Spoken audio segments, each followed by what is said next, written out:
जितमान बाबा बनल है आई भसे ले जा रहा है विसर्जन पोखरी में।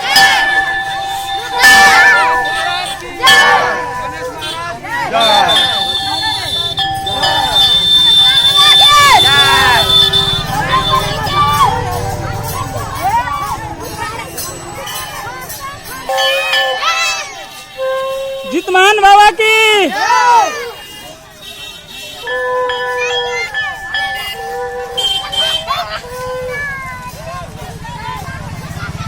जितिया पाबन में जितमान बाबा बनल है आई जा रहा है विसर्जन हो पोखरी में जा रहा है अपन गाँव इनरवा में देख रहा है।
Woo!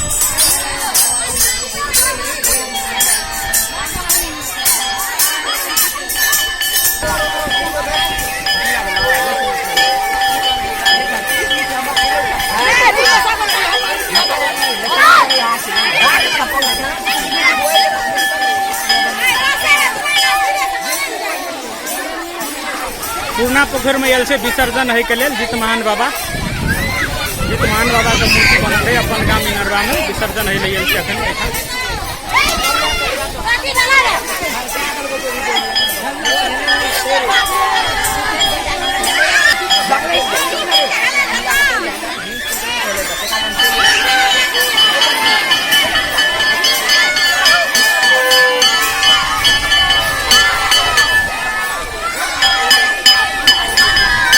विसर्जन भए रहल छै पुरना पोखरी में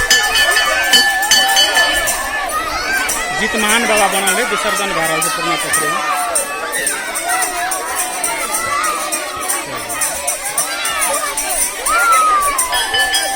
जितमान बाबा की जय।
विसर्जन भए गेल आब की हेतै विसर्जन भए गेलै पौरे साल जे जीते जे पौरे साल भगवान गेला पौसाल भगवान येता पूरा साल फेर भगवान येता पौसाल नहीं तो गेला हे भगवान विसर्जन भए गेला अंतिम से अंतिम हे भगवान अंतिम के